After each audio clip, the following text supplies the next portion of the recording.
Yeah, and in that world, I mean, what that gives us, the ability to negotiate, it gives us freedom and sovereignty. Because my children, they don't negotiate value exchange for things. They just get free food, a free place to stay, free things, right? Free clothing. They don't have to negotiate the value. They get those things for free, just provided for them. Mm-hmm. But they don't have a lot of freedom or sovereignty in their life. Right. Like, because we provide that for them as parents, they're on our ride. They live in our home. They have to eat the food that is on the table at the dinner hour, right? If you want free food, that's what you have to eat. That's right. That's it. If you want free clothing, I mean, I try to make good food for them. I ain't a short order cook. You eat what I make. But there's put my foot down. Hi, welcome back to the Personality Hacker Podcast. My name is Joel Mark Witt. And I'm Antonia Dodge. So if you are listening to us in audio only, you might hear some background nature noises. We're between studios right now, and so we're in a temporary studio outside. If you're watching us on YouTube, you can see that we're in a natural setting. There might be some random Pennsylvania countryside noises, birds. It might start raining again. Sometimes there's random gunshots. We're out in the countryside here in Pennsylvania, so That's right. You never know what'll happen in the background. It's the relaxing ambient noises of the country in Pennsylvania. Pennsyltucky. Yep, exactly. So you always start the podcast, but I'm going to start it this time. I'm going to tell a story. And it's not really a story. It's more of a phenomena.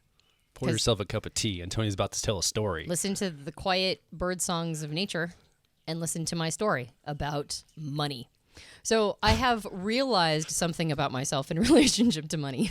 Okay. And that is, if I have $14 in my bank account and I haven't eaten that day, and I desperately need food, and I'll look at my bank account and go, I have $14. I can't afford food. Yeah. But if I see an interesting book on Amazon and it's $13.99 and there's no tax where I'm at, it's instantaneously in the cart. Like, I'm already ordering it. Yeah. But by the way, first side note here, somebody's going to go, Antonia, come on, you never have a situation where you have $14 in your bank account because you own your own business and all this.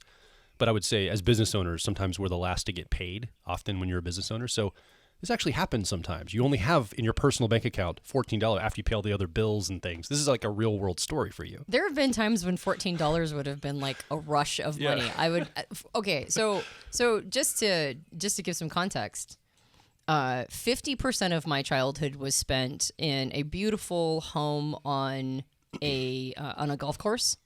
And the other 50% of my childhood was in a trailer park trying to rub two nickels together to be able to afford whatever was like rent for that, for that month. Yeah. So I had a very binary, upbringing when it came to money. And you started with more value and wealth as your family, and then it flipped for you. That's right, exactly. And so my relationship to money is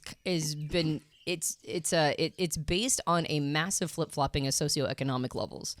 And all of the associations I made as a child going, when we have money, life is like this, and when we don't have money, life is like this. Yeah. And weirdly enough, when we didn't have money, my family was happier. And so I did that terrible thing. I did a terrible thing, which is associate poverty with happiness and money with misery. And I spent a huge portion of my 30s trying to reprogram myself away from that, because the idea that poverty leads to happiness is, I'm not sure if you know this, dear listener, but it is wildly inaccurate. Poverty leads to a lot of problems, and money can lead to its own problems as well. But there's a lot of problems that can be solved by throwing money at it. So, but at the same time, it also brings a lot of stress. Yeah. And that was why when I was a kid and we had my dad had a very good job, lots of benefits. We always had lots of toys. But he was just a stress case all the time. Anger management issues. My older siblings were always in trouble. It was like the family unit was stressed out. Yeah. And so, money can do that. But I don't think it was a one-to-one with money.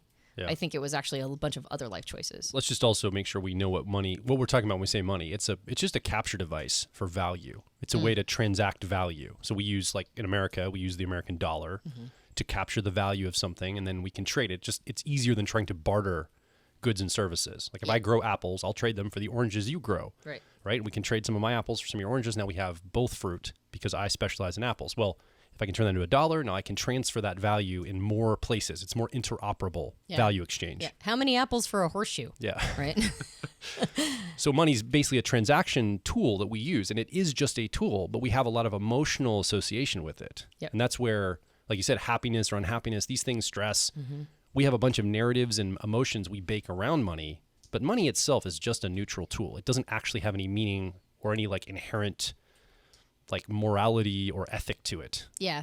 It doesn't have its own properties that are not imbued with human characteristics, right? Like we bring Robert Anton Wilson called them green biosurvival tickets. You know, back when things weren't cashless everywhere, and apparently this is legal tender for all establishments, right? And except for the ones that say cashless, and apparently you're not allowed to use money in those places, even though it is legal tender for all establishments. Anyway, so that frustration aside, we're entering a place where money is now more and more digital all the time. Yeah. Right. And like I said, $13.99 for a book, that's not a real thing, right? Send me the book.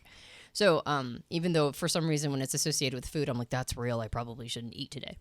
So yes, thank you for defining money. I think in and of itself, money is neutral, but it's also highly charged.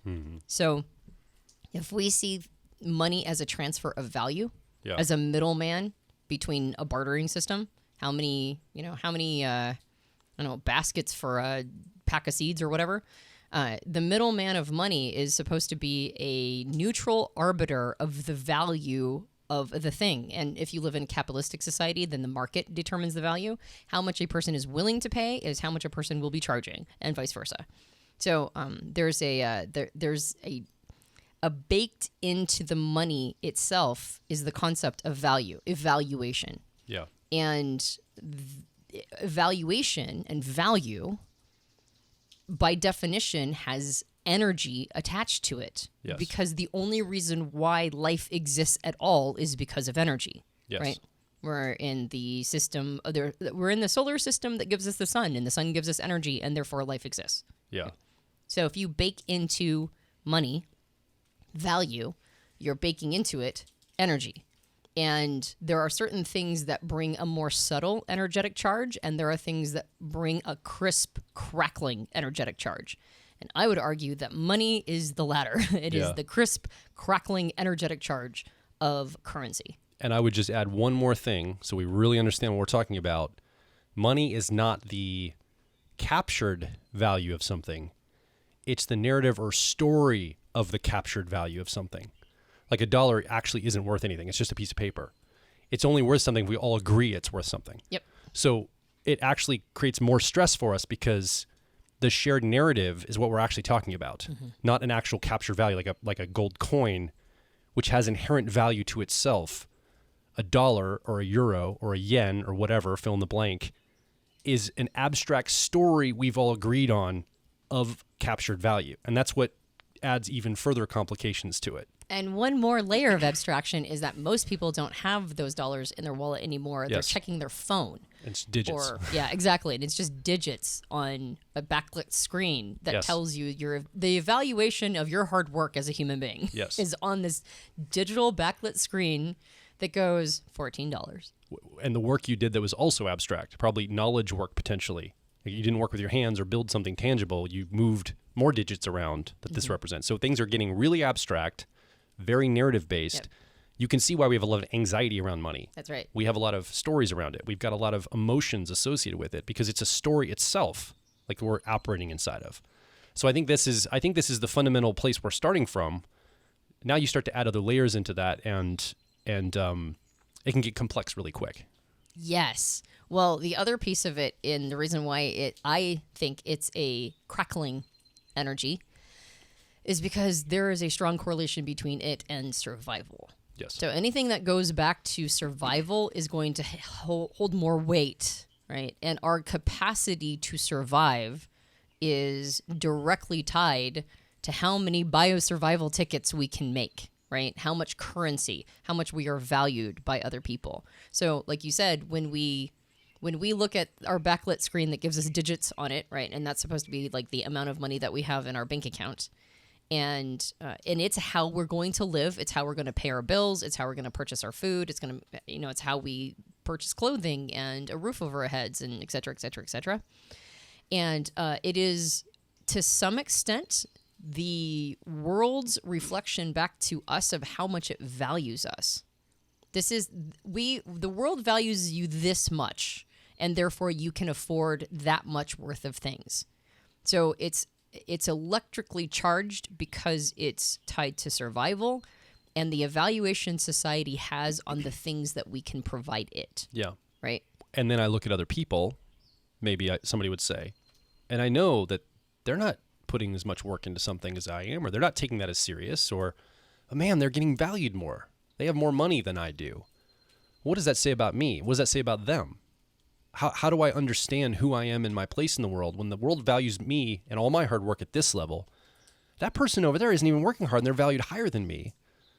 This may have a person act in all sorts of different ways. Like we all of a sudden start to compare and contrast now, not just our value, but other people's value. Because again, I would say value, money, wealth, these things are relative, not absolute, because they only matter in relation to other people as well. Again, that story, the narrative of money that comes in, I'm comparing and understanding my wealth or my worth based on other people, and I'm kind of triangulating all of this together. Yeah, because we don't actually understand value unless we have something to compare it to. Yeah. Yeah, there's no such thing as absolute value. There's no such thing as an absolute statement when it comes to these kinds of things. It's always in comparison.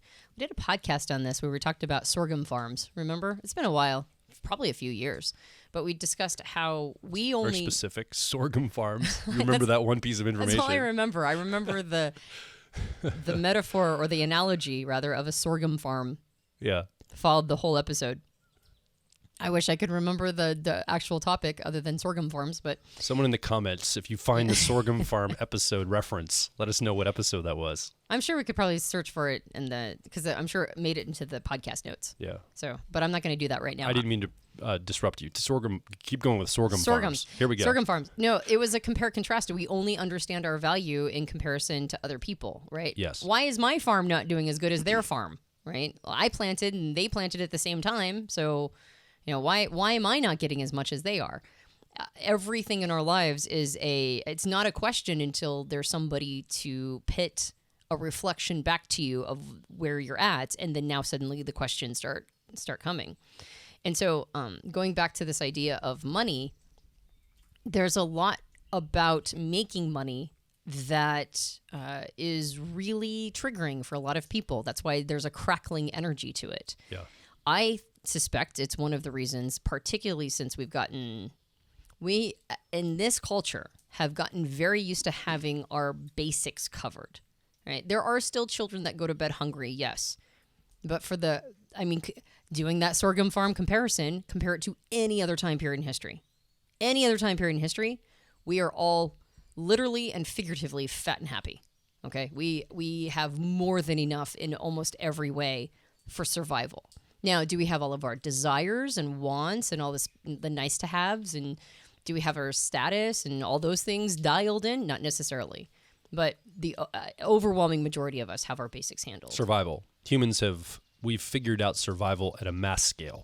Yeah, exactly. And maybe even safety and security. If you look at Maslow's hierarchy of needs, right. And I think loving belongingness is maybe the next level. And we maybe see that playing out now. People are attempting to democratize or widely distribute that, but I think the safety and security, at least mostly in Western culture, there's other cultures and other places in the world that haven't figured this out totally yet, but I think the majority of people are living a safe and secure lifestyle in the West. Yeah, well, and the only reason why not everybody is because of power politics and distribution. Yes. Right? Everybody could be, not everybody is. Why? Right? Well, Yeah. Because the priority of making sure everybody is okay is not the highest priority for, the kinds of people that power tends to attract.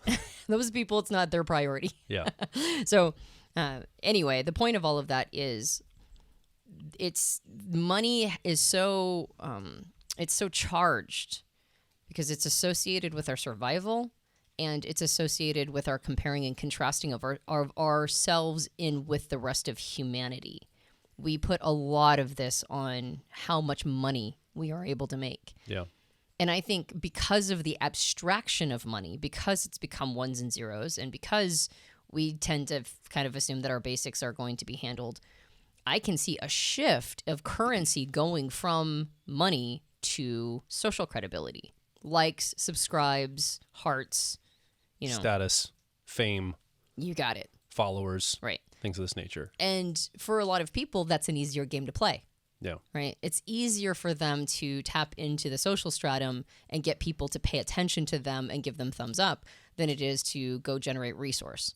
And there's good and bad things that are coming along with that. But there's never going to, not in our lifetime, I doubt that there's going to be a time period in which we no longer have to transfer, barter goods and services through a medium of evaluation transfer, meaning some form of currency. It might not be biosurvival tickets anymore. It might not be dollars. It could be cryptocurrency. It could be something else. But we're still going to have a middleman of bartering, and in our lifetime. Yeah. I mean, I doubt we're going to build big hoppers where we just put goods and services and people just go take what they want and then, give a penny, take a penny. I mean, we're not as a society even close to that. So we're going to have we're going to have money, whatever that means, in our lifetime. Yeah. And so the social credibility piece is only ever going to be built on top of that, but that is the lower foundation. Yeah, and in that world, I mean, what that gives us, the ability to negotiate, it gives us freedom and sovereignty. Because my children, they don't negotiate value exchange for things. They just get free food, a free place to stay, free things, right? Free clothing. They don't have to negotiate the value. They get those things for free, just provided for them. Mm-hmm. But they don't have a lot of freedom or sovereignty in their life. Right. Like, because we provide that for them as parents, they're on our ride. They live in our home. They have to eat the food that is on the table at the dinner hour, right? If you want free food, that's what you have to eat. That's right. That's it. If you want free clothing, I mean, I try to make good food for them. I ain't a short order cook.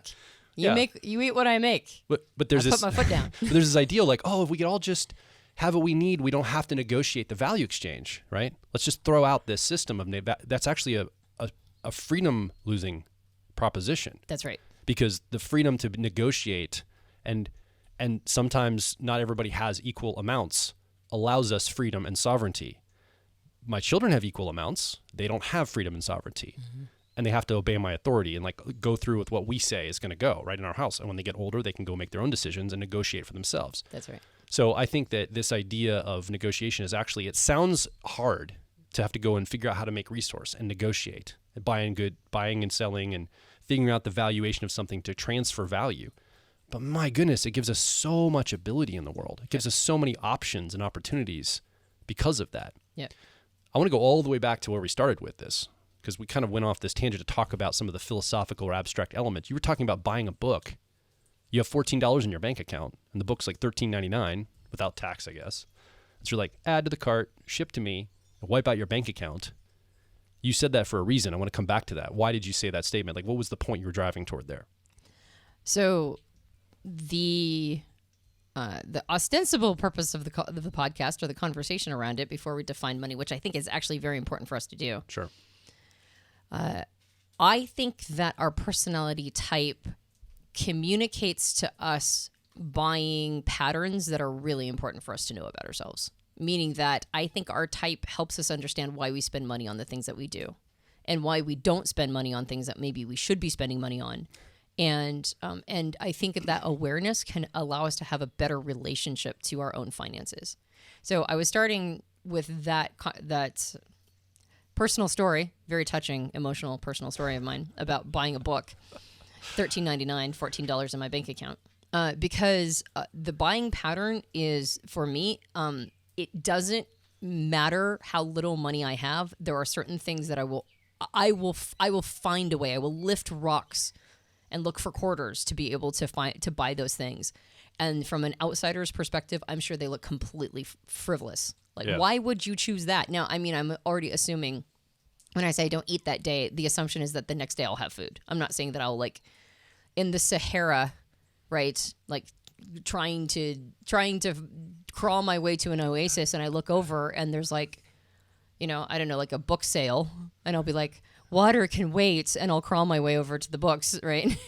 like, oh, 7 Habits. I don't have that one in the desert. I'm not saying that. Habit 0. Make sure you stay alive. That's right. Exactly. It doesn't matter who you are. You have to stay alive. So the assumption is that I am going to be fed at some point. But the point is that there are a lot of sacrifices that I'll make, things that I need in order to buy stuff that feels very frivolous. So I was trying to figure out, where did this come from? Why is it that I'll buy a book no matter what? What's going on? Have I read them all? Answer, no, I have not. So why do I compulsively purchase books? And then I started noticing all the things that I never buy. I'm like spending money on these things, even if they're a necessity. Spending money is very difficult for me to do. Yeah. And like, what's an example of that? Clothes. I most of the time, 99.9% of the time, the idea of going and spending money on clothes, I'm just like, why? Why do I have to do it? And the answer is because there are literally holes in your clothes and you don't fit them and they're 25 years old and you need to retire this thing. And it's like, but it was the one thing I relied on. I had this pair of jeans and I relied on this pair of jeans, and it's like the jeans, they're done. They got to go. Yeah.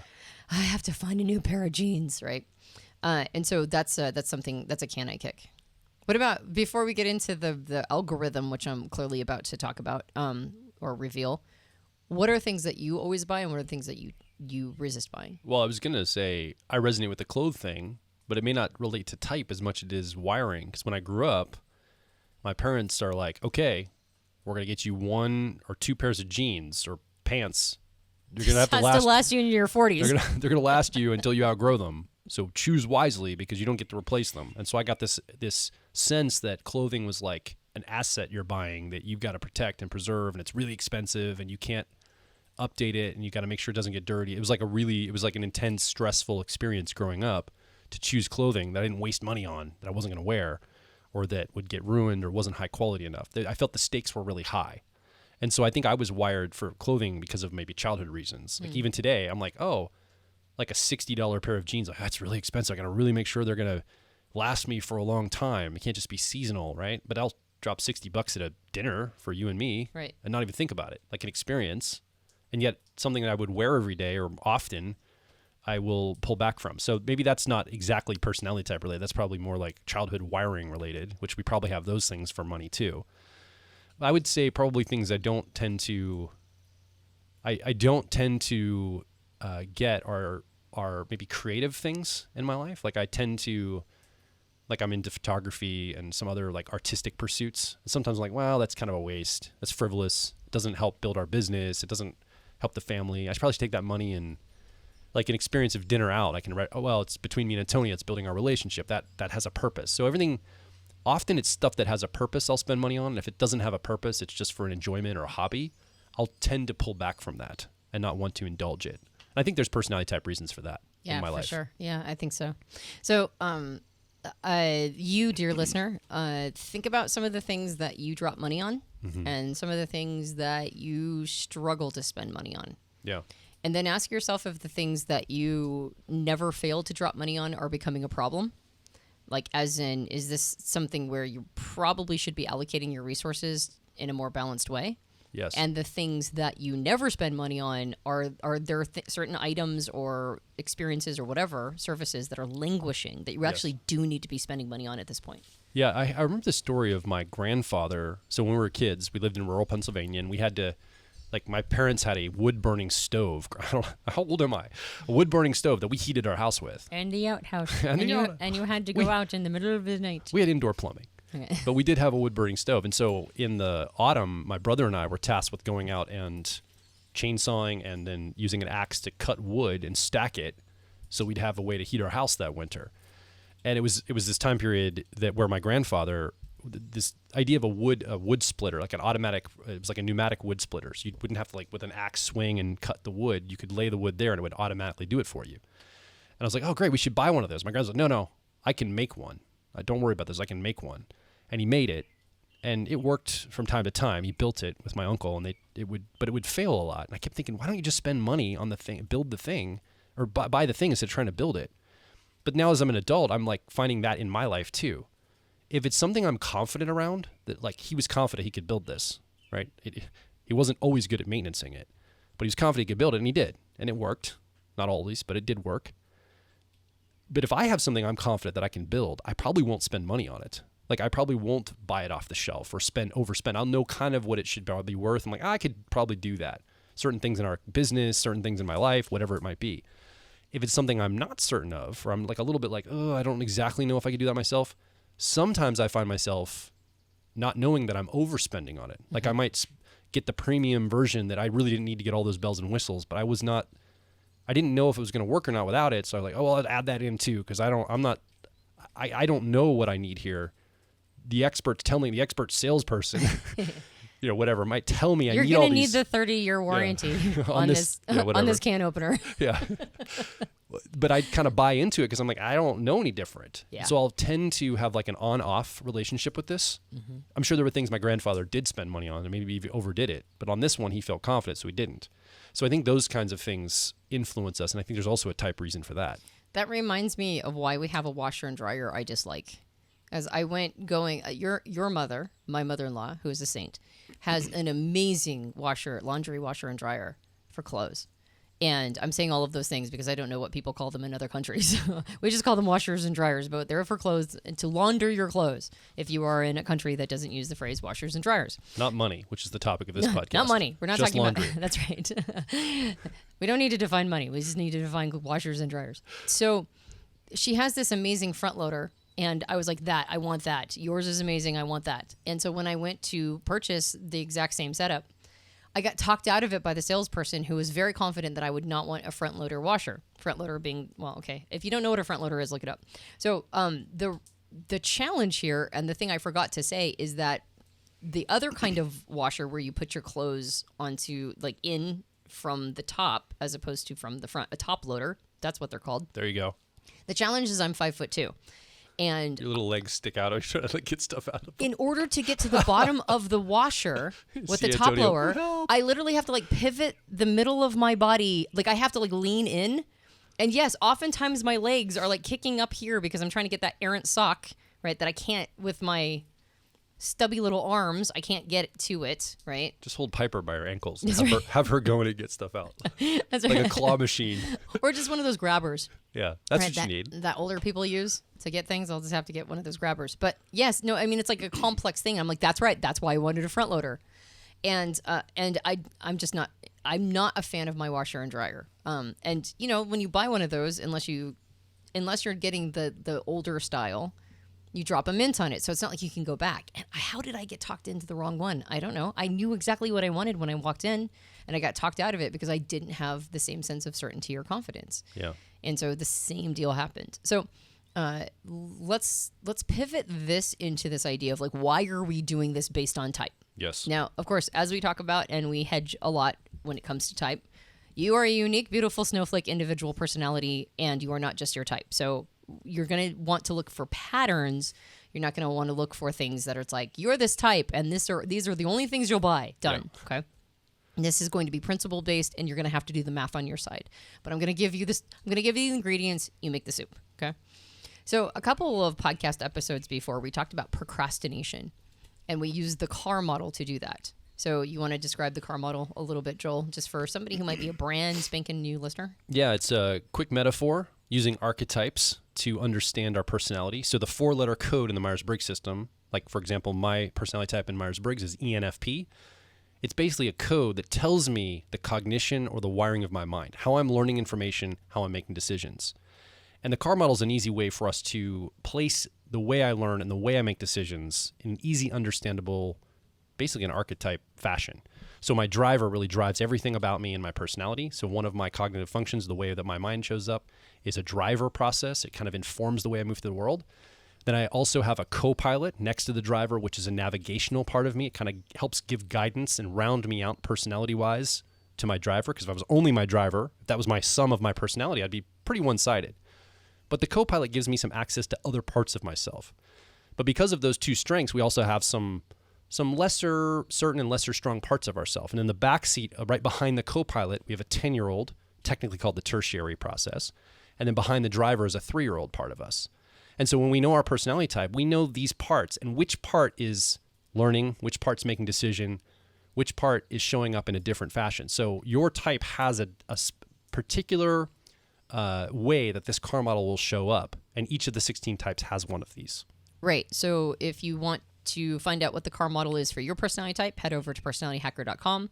You can either look for your specific personality type, or you can just search car model, and it will give you a whole article describing exactly what this is. Okay, so the assumption is that you know your cognitive functions for your personality type. That's the assumption that I'm working with right now as I talk about spending money, and that you understand your what are technically called your dominant, auxiliary, tertiary, and inferior, or what Joel just mentioned was your driver, your co-pilot, your 10-year-old, and your 3-year-old.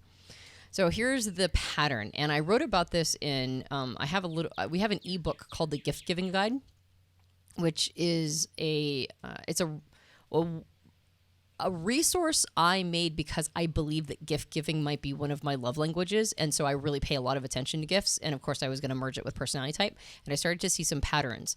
What gifts were really landing with the person based on what I knew about their type, and which gifts were kind of a wet firecracker. Yeah, and I noticed. Anything that is the driver or the 3-year-old, don't buy it for the person. Anything that would fall in the range of those two functions. For the driver, your dominant cognitive function, it's because if you wanted it, you already bought it for yourself, right? And we will drop a ton of money on our driver function. So that's the first principle. The first principle is that usually we do not deny ourselves anything that appeals to our dominant or driver cognitive function. Yeah. So for me, it tends to be books and travel. Yeah. Right. And I have dropped so much money on travel. I can't even tell you. And last minute, do you have any money? Nope, I don't have any money. Well, we're doing this 5-day backpacking trip to the Grand Canyon. You want to come? I will find the money. Right. I don't know. I don't care what I have to do. I will find the money to go on that trip. Yeah. And I've done that my whole life. I will drop a mint on a trip like I won't even think about it. The only reason why I'm not doing it more now is because of logistical considerations and children. That's it. Otherwise, I can't tell you how much money I've blown on travel. Yeah. Well, let's take another type too. Let's just pick one, like ENFJ, for example. So ENFJs, just in case you're new, use as their driver process, a process we've nicknamed harmony, technically called extroverted feeling. It's a judging process, a decision-making process, and this is what drives an ENFJ's life, is making decisions to get harmony in the outer world, get people's needs met, understanding the social conditions between people, human dynamics, people groups. Whether they're a social person or not, they're still focused and interested in these things, and often they tend to be social people because they're so focused on this.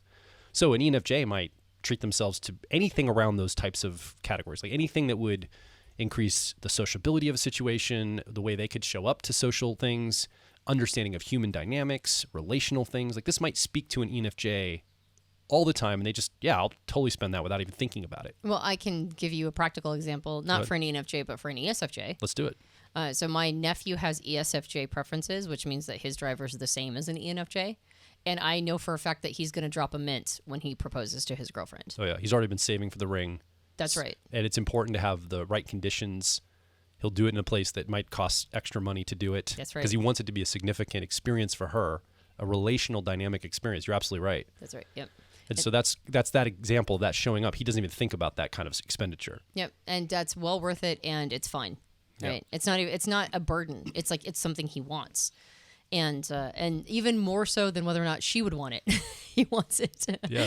And so I think there is and you'll have to do the math on your own, right? You, the listener, you'll have to figure out what your driver or dominant function is. But ask yourself, when you look at your spending patterns, is this something where you have a tendency to overspend? You have a tendency to, quote unquote, find the money. You will do that thing or gain that thing or purchase the service or whatever to accommodate that first function. And that's why it's really hard to give gifts to other people using their first function, because if they wanted it, they already have it. Yeah, it's probably an interest of theirs already. So then you also talked about the 3-year-old, technically the inferior cognitive function. That also is a little bit of like, it depends. Yeah. Just like the driver or dominant, they're probably going to just handle it on their own. That's probably an interest of theirs. They're probably feeding themselves with this all the time. Yep. Like ours is books. We like to buy a lot of books because it feeds our intuition. So if you give me a book, I probably already have it, especially if it's personal growth related or business related. Yeah, and conferences and traveling to exotic places of the world and anything that, there are times when we run live events where we lose money. Yeah. Right. But it's like, well, I got to go do a live event because I just got to, right? I got to Yeah. feed my intuition in that way. Yeah. So, yeah. So when we go to the 3-year-old or inferior, Right.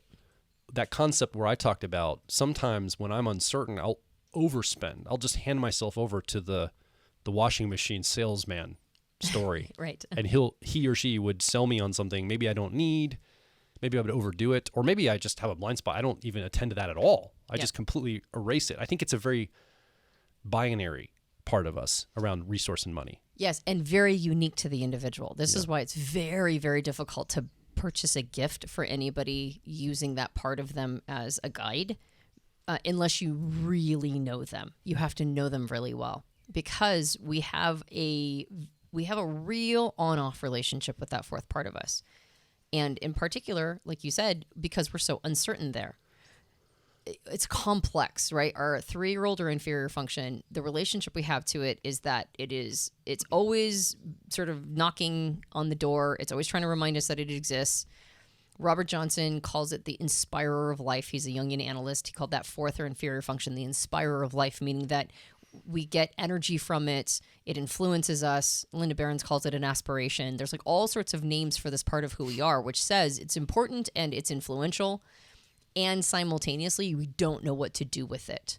So often, because it's a place of deep uncertainty, and we've talked about the certainty model, so please feel free to go back and look at previous podcasts where we discuss the varying levels of certainty we have in each of these 4 functions. And just look up the word certainty and uncertainty at personalityhacker.com. So that fourth function is a place of such uncertainty that we never know whether or not we're doing it right, even if we've done it a million times. So it influences us. It's a big part of our lives, and it makes us feel really unsettled. So the areas that, as an individual, based on our life circumstances, on the influences in our life, and just where we found ourselves, we pick and choose with that function so much. We go, okay, that piece of it, okay, that's an okay part, and I'll integrate that into my personality, and that part, I'll integrate that into my personality. All the rest of it can go to hell, right? Which is how we have a tendency to see all the other aspects. Yeah. And so because of that, it's so hard to purchase for other people. And that's why it's hard to purchase for ourselves. If it falls in the category of, I need this thing, I have to have it, I can't kick the can anymore, I have to spend money on it, I can get talked into anything, I will overspend, I will throw money at it to make the problem go away. Yeah. That's basically our relationship to that. I will either spend nothing on it, or I'll throw too much money at it just to solve the problem. Yeah. So as you're reflecting your life, again, you looked at your driver dominant cognitive function. Where are you just naturally there? Spending resource, buying whatever for yourself, kind of indulging it in a way, just kind of with maybe even not consciousness. And then if you look at your 3-year-old or inferior, what's your relationship there? Is it an on-off relationship with spending money? Do you tend to overspend? Maybe things you're uncertain of? Maybe you're completely blind to things you probably should be spending money on. Like, what's your relation? As you're reflecting, how do you think about your relationship with this part of you, this archetype of you that's coming up, this more 3-year-old part, on-off part? Let's talk about the other 2 elements, though. Let's talk about the co-pilot, auxiliary function, and also the 10-year-old or tertiary. Mm-hmm. Yeah. Okay. So should we just give one example of what that 3-year-old might look like? Sure. In practical terms, just so we give, like, examples help people. Choose a type and then maybe point to something that type would do. I was thinking like a ETJ.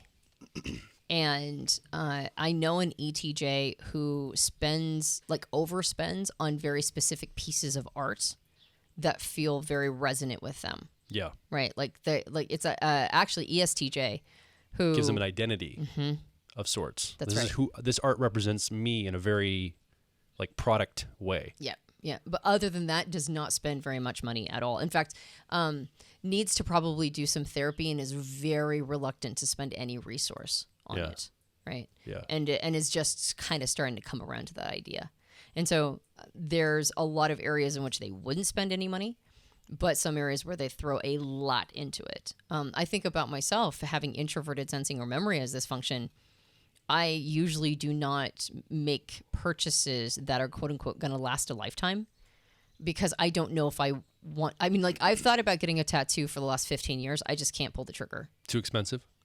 Well, well, no, it's I got to live with it now, Exactly. forever, right? I'm kidding, but yes, it's more of the commitment of it. But if it was like $2, I might have, because it is also expensive, right? Yeah. Because they're artists and they need to be paid. Yeah. But it's like the combination of the two is like, I don't know. So I just don't spend money on that. And I think that that tends to be the case. Or I spend way too much money and get talked into stuff because I don't know. I don't have a relationship with this thing. I don't know anything about it. I'm assuming I'm going to borrow your experience, salesperson. I'm going to borrow your experience and you tell me what to do. And then I get home and I'm like, that was the wrong idea. I should not have been talked into this top loader washing machine that I can't get to the bottom of unless I hinge the center of my body and kick my legs up into the air to get that errant piece of underwear. So, yeah, so there's a very binary relationship we have with that. And so when you the listener, are looking at that part of you, ask yourself, what do I tend to have? Like, what should I be purchasing? Because I needed that washer and dryer for a long time, actually. It took me a long time to get there. Finally did it. Things that fall in this category for me are like dental visits, anything that's maintenance, right? There's a bunch of stuff I need to do that I just don't do because I just keep putting it off. Hospital, it took me a long time to go get like all of the, your physicals. Yeah, the physicals. Make sure you're healthy broad stuff, right? Go get all the things, all the piping checked out, all the plumbing checked out. It took me a really long time to just schedule it. In part because, it's like, do we have the insurance? I don't even know if I have insurance. Have we purchased insurance? Are we spending money on that? It's all this, the maintenance of life. Yeah. And things that I really needed to do, I just didn't do because can I spend the money on that? I don't know. And it ends up being a place of deep uncertainty. Yeah. Okay, now we can go to the other two. So I think, again, as you're looking at this, see if you can find an example, maybe of you're overdoing it, underdoing it on your 3-year-old or inferior, and then obviously the driver too. So those are things that are like, it's hard to predict how money will be spent by somebody. But I think the other two, maybe we can look at those. Again, the co-pilot auxiliary, this is where you're getting more of a balance of your personality. The archetype of the co-pilot, or sometimes what Dr. John Beebe calls as the parent. This is the part of us that often will want to contribute outwardly.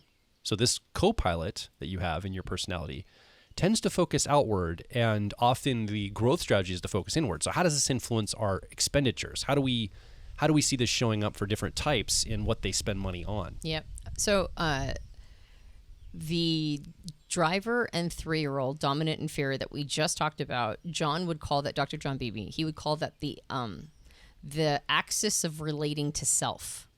So that's us. That's about us. And so we're motivated by our own desires, or we're motivated by our relationship to ourselves. When it comes to money spending, it's motivated by, do I want this? Do I need this? Me, right?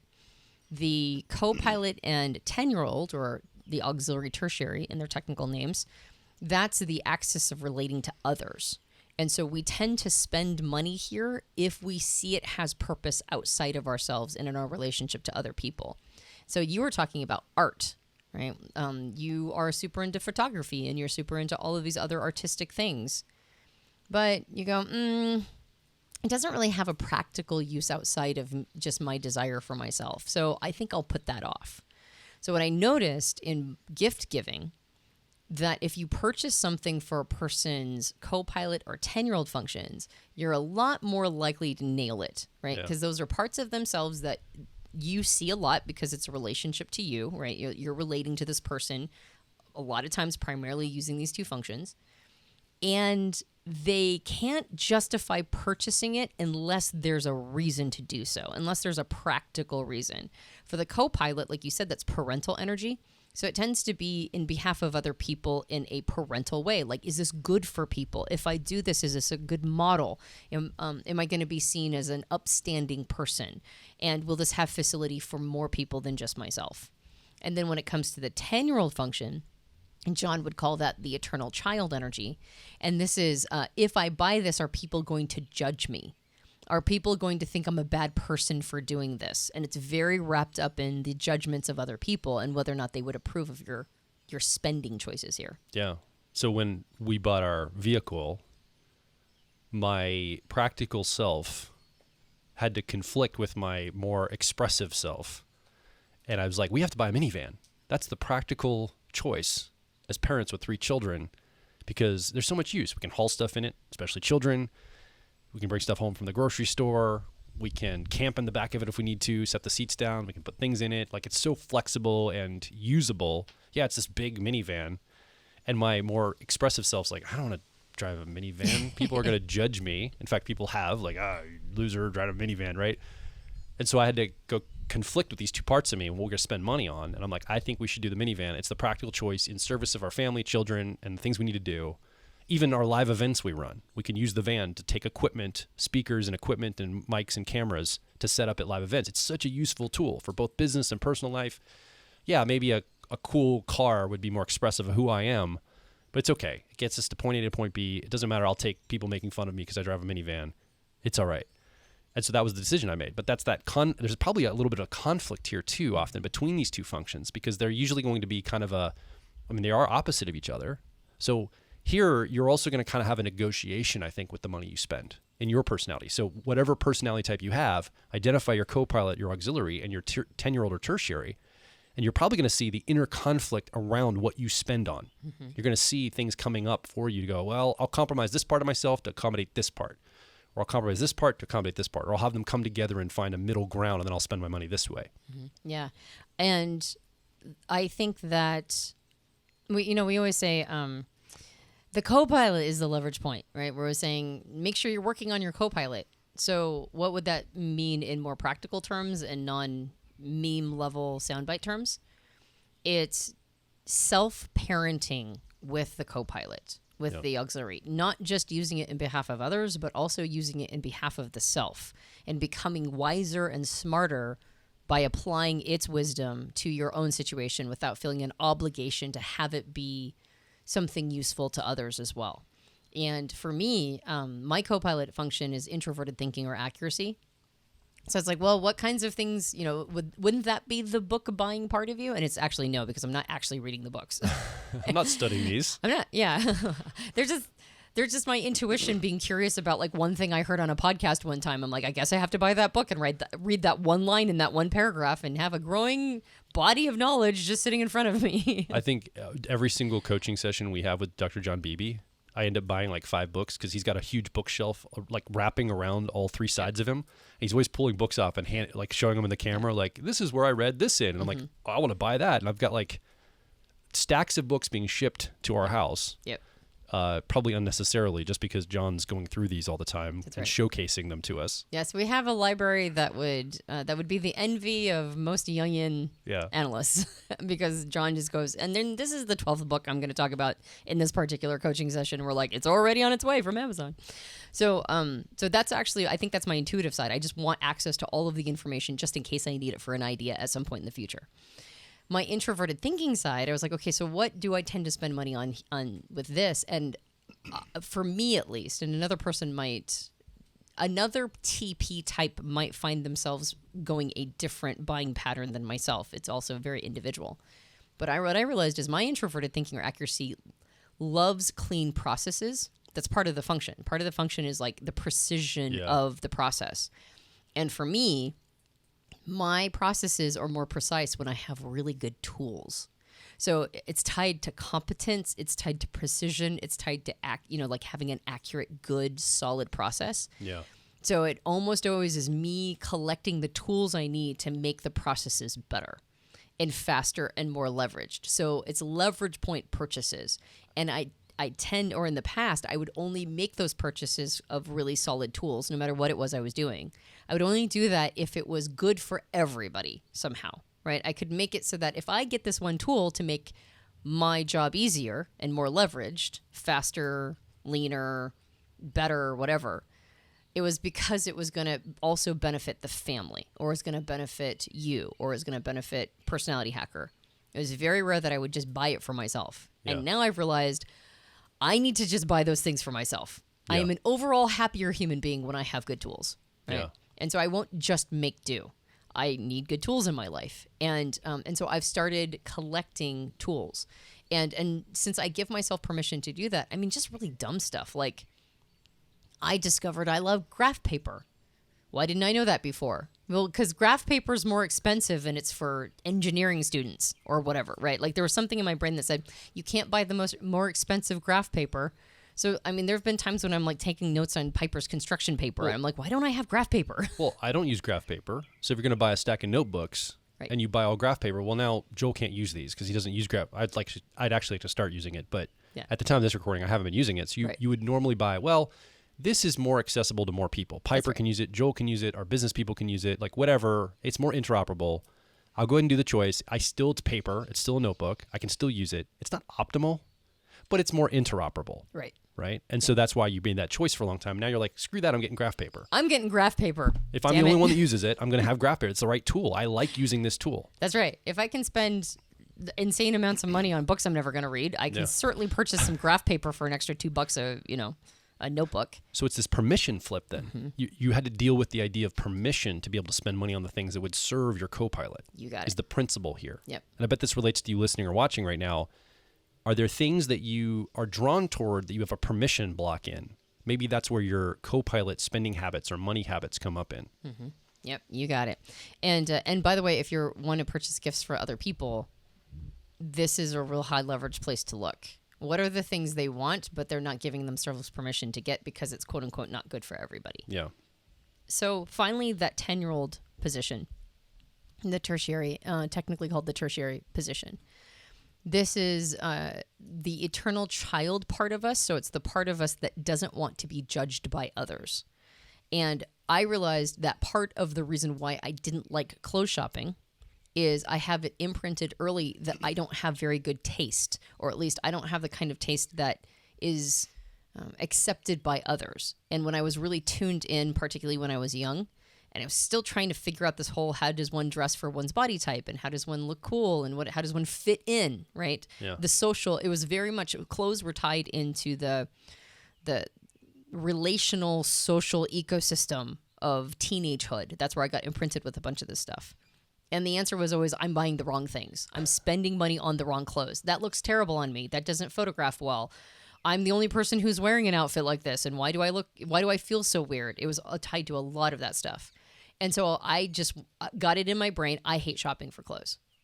When really what it was is I hated the perception of judgment on my choices when I shopped for clothes. And it ended up becoming a situation where I have to, like, my clothes basically have to be like melting off of my body before I go, maybe I should go get some clothes, right? Clothes are one of the basic things that people need, but it's not I'd love to go find things that express myself and I like to go look nice and I like none of that stuff. It was all baked into people are going to judge my choices and I don't like that. Yeah. And these are the clothes I've already committed to. I've already field tested them. It doesn't seem like anybody's giving me dirty looks, so I'll just wear these until they're literal rags. They fall off of my body. You got it. Which is not smart, by the way. Yeah. Sorry, I didn't mean to interrupt you. No. I was just going to say, so... You have to interrupt me, otherwise I'll just talk keep going. For eternity. That's how this works. 6 hours later. We got to wrap this up, Antonia.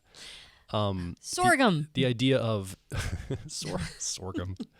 The idea of the thing you just said about getting clothes or hating shopping or having a difficult relationship with shopping, let's say that, because of external judgment. I'm like trying to go, okay, what would my analog to that be? How would I experience that? I'm realizing there might be two ways people show up here. I mean, there's probably infinite ways people show up here around money in their tertiary or 10-year-old. But for me, that childlike part of me is less seeking approval. It's more indulging in playfulness. And I tend to overspend or overdo it because I don't take this part serious. Mm. So, for example, ENFP preferences, my 10-year-old's effectiveness, extroverted thinking.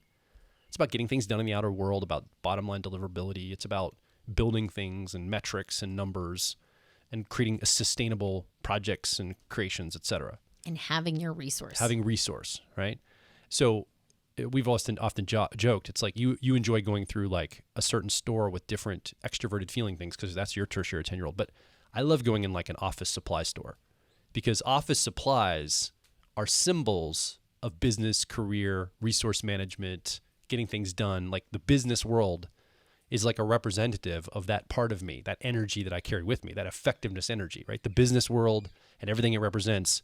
So when I go through an office supply store, all the little markers of the business world, they attract me. They're like the little shiny objects that my little 10-year-old part of myself, like, ooh, cool pens. Look at those sticky notes. Ooh, neon colored Post-it notes. Look at that great, really effective stapler. I could get a lot done with that, right? That filing cabinet, that system. Stapler is going to revolutionize our company. Yeah, right. It's going to be just the thing. So I go through these, like an office supply store, and I might be like, I don't need anything, but I might indulge in that because it's like I'm playing at business in that moment, especially when I was little, especially when I was a kid, man. That would be very attractive to me. So I would, and even now, sometimes I'll go out and I'll be like at the store there to get something else, maybe for business or personal reasons. And I'm like, ooh, that file folder, that looks really like that could help me organize the papers that I bought 3 more systems for already to try to organize before that I've never used. But this one will fix it. And so I get that. I guess it's 2 things. I'm playfully indulging, but I keep over trying different systems because I'm still uncertain on how to make it all happen, right? Because I might buy tools and resource here and then I never execute on it, or I might have a weird relationship where I try it doesn't work.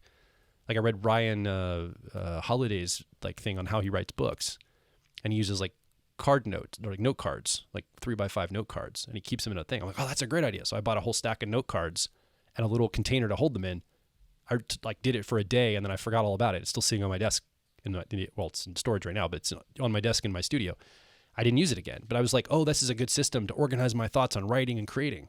So I think that's another way that our 10-year-old or tertiary can come up, is kind of that weird relationship around those kinds of things. Yep. And I think, though, that big purchases, I still contend that we tend to put them off fearing judgment. Like, you didn't have a desk for a long time. True. Right? You many Post-it notes, many multicolored Post-it notes, but no desk. Yeah. Right? Because desk is the big purchase. Yeah.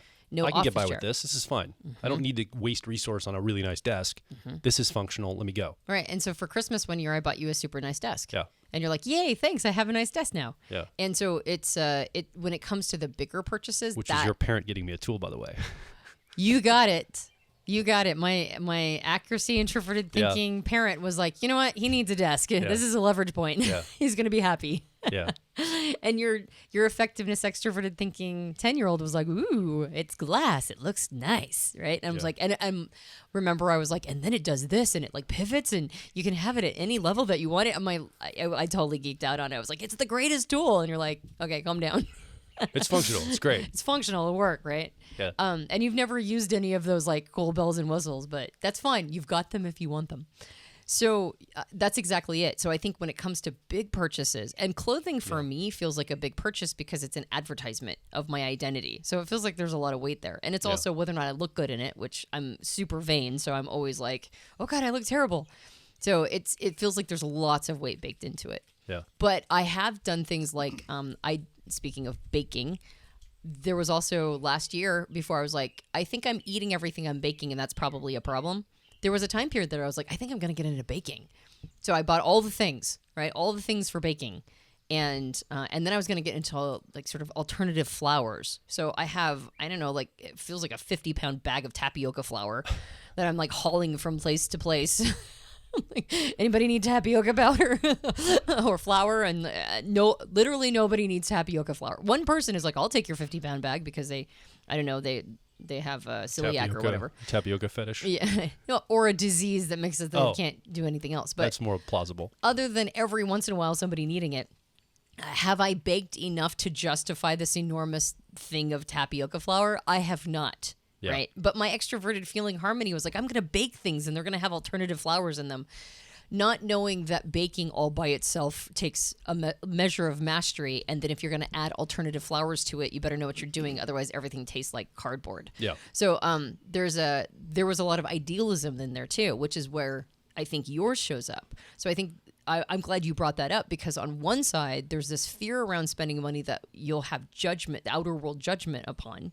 And then on the other side, there's this idealism, this childlike fun and idealism that says, I can handle this. I actually think that idealism is another good point you just kind of brought up here because I tend to not necessarily buy the wrong things, but buy more of the things that I need. So like I always try to keep double, for example, like I keep extra resource. I'm uncertain about resource, right? With that effectiveness process. So I'm like, am I going to run out? I should have a backup. So like for paper towels in our house, I'll buy 2 packs. So we have 1 pack when we run out of the first pack, and when we run out of the first pack, then I'll buy another one to replace it. So I'm always like 2 ahead, like trying to have more. But sometimes we don't have place for this. right? Sometimes it's like I buy too many things as a backup, trying to plan ahead and be extra resourceful, like, or have resource available, but you'd think it would be helpful, but it actually causes a challenge because I have too many things and there's nowhere to put them. Yeah, no, you're not just talking about like 2 rolls of paper towels and have those placements. Well, no, We're talking about like I want a value pack. I want to get my good money's worth. huge So,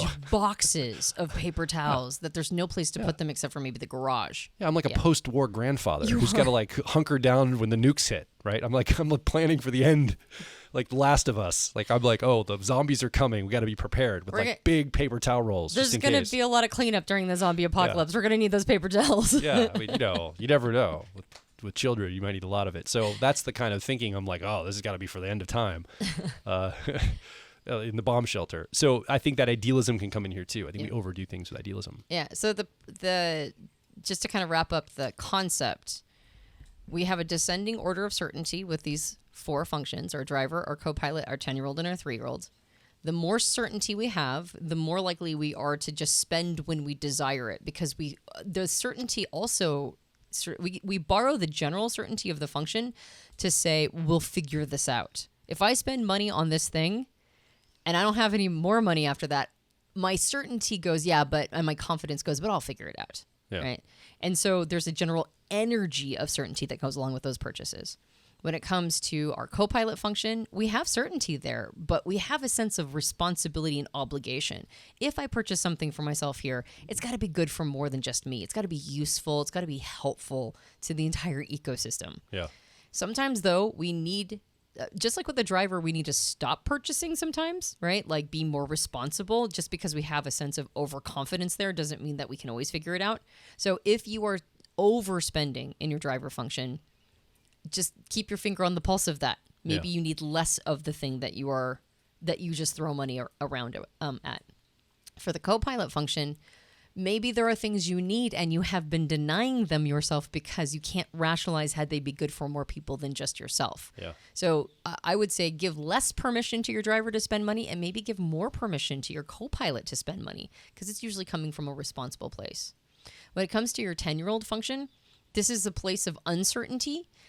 And we're looking to other people to validate our choices. So we may be hesitating to purchase something we need in fear of judgment. Maybe we're hesitating to make a big purchase because that energy of uncertainty is there. And so we go, I don't know if I'm making the right choice.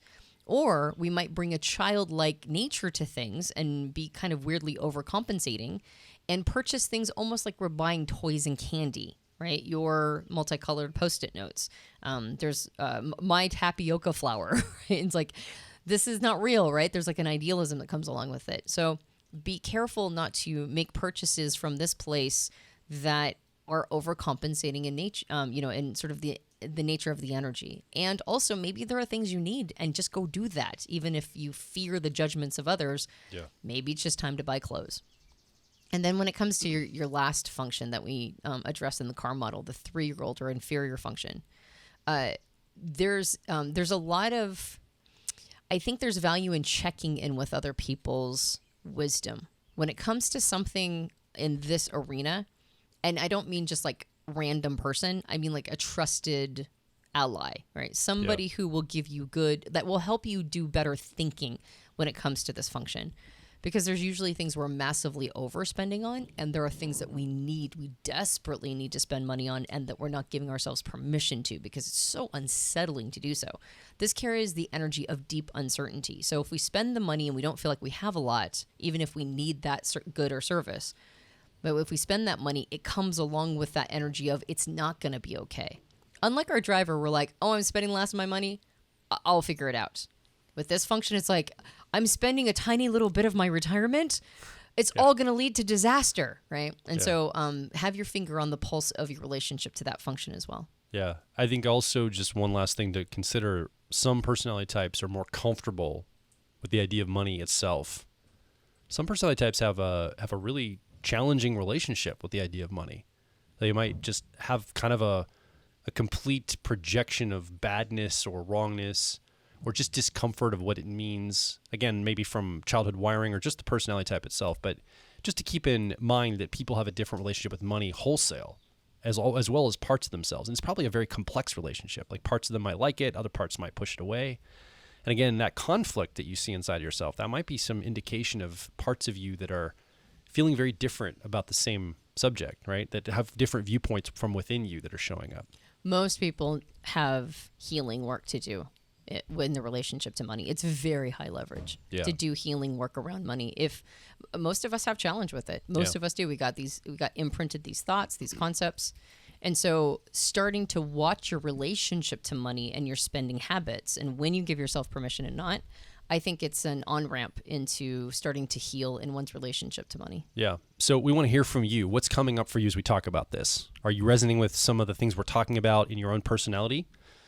Do you tend to notice when you overspend, underspend? Do you have a sense of what you just indulge in without thinking? Do you have a sense of what you don't give yourself permission to spend money on or get for yourself or others even? What is your experience? Want to hear from you? Come over to personalityhacker.com directly below this episode. Leave a comment, ask a question, or more importantly, share your story about your relationship with money and yourself and how you approach this. I think stories are powerful because they are compressed experiences. We get to hear an experience you've had or experiences you've had, the narrative of your life, what the viewpoint you're coming from. This can kick off a great conversation. That's really what I want to do here at Personality Hacker is kick off conversations around this, because we lay down the principles here on the show, and now it's time to apply this to our lives, to make personality type come alive in our existence. And if you enjoyed this podcast, you can subscribe to us on iTunes and various Android platforms. If you leave us a rating and review on iTunes, it helps us out a lot. You might be watching us right now on YouTube since we have a video podcast as well. And if you enjoyed this episode, you can like, subscribe, and hit the little bell that lets you know when a new episode comes out. You can also leave a comment in the comments section. We have a book. It's called Personality Hacker. You can get it at all major book retailers. And if you leave us a rating and review on Amazon or on Goodreads, that also helps us out a lot. And we are hyper-focused on using personality types for personal growth. What is personal growth and personal development? We just think it's accelerated maturity. All right, that's us becoming more mature people faster, and we might need to mature fast because we're behind the schedule a little bit and we need to catch up, or we might have just gotten bit by the bug and we understand that maturity helps us in literally every aspect of our lives. It helps us with pain points, it helps us deal with pain, it helps us become better people while we're dealing with all of the challenges of life. So if that sounds good to you and you'd like to understand more about using type to grow, develop, and accelerate your maturity, head over to personalityhacker.com and see if the owner's manual for your personality type is the right fit for you. That's what it's designed to do, not to just tell you about your personality type, but also to help you become a more mature version of your type. So head over there and grab the owner's manual that's right for you. Yeah. My name is Joe Mark Witt. And I'm Antonia Dodge. And we'll talk with you on the next Personality Hacker podcast.